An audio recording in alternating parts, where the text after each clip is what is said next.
आता आपण पुढच्या कार्यक्रमाला सुरुवात करत आहोत। आजच्या आपल्या प्रमुख पाहुणे आहेत अनघाताई कुलकर्णी। अनघाताई कुलकर्णींचा आमच्या भगिनीमध्ये मी स्वागत करते।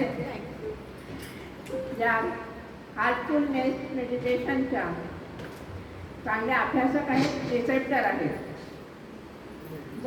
आहेत आणि रिसेप्टर म्हणजे अध्यापक म्हणा, गुरु आणि त्यांचे पती आनंद कुलकर्णी हे पण हार्टफुलनेसच्या बाणेर सेंटरचे प्रमुख आहेत। असे दोघेही या हार्टफुलनेस मेडिटेशनमध्ये व्यग्र असतात।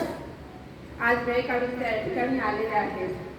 सकाळी शाळेमध्ये जाऊन आले असतील, शाळांमध्ये पण त्या मेडिटेशनच्या अभ्यास करून घेतात मुलांकडून। अनघाताई 25 वर्षापासून हार्टफुलनेस मेडिटेशनचे काम करत आहेत आणि जवळजवळ 2016 त्या ट्रेनर म्हणून काम करतात। त्यांची दुसरी ओळख म्हणजे त्या उच्च विभूषित आहेत। असं असूनही ते अतिशय नम्र आहेत। त्या MBA झालेल्या आहेत HR मध्ये आणि मॅथमॅटिक्समध्ये MSc झालेल्या आहेत। त्यांनी मल्टीनॅशनल कंपनीमध्ये नोकरी केलेली आहे। कॅपजेमिनी, नंतर टाटा टेक्नॉलॉजी, कॉग्निझंट, बार्कले यासारख्या कंपन्यांमध्ये त्यांनी नोकरी केलेली आहे। सध्या त्या PhD करत आहेत आणि त्यासाठी त्याला पूर्ण वेळ मिळावा म्हणून त्यांनी त्या अध्यात्माचं पण वाचन करत आहेत आणि त्यामध्ये नोकरी म्हणून त्यांनी सध्या आराम घेतलेला आहे। त्याकरिता त्या आध्यात्मिक क्षेत्राकडे वळले आहेत। त्यांना आपण मागे आपल्या क्लब हाऊसमध्ये बोलावलं होतं।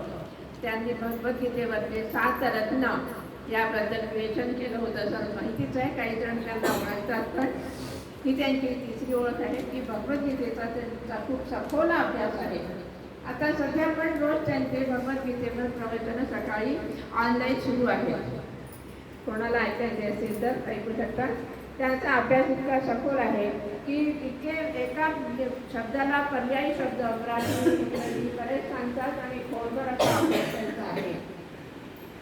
अशा पाहुण्या आपल्याला मिळालेल्या आहेत।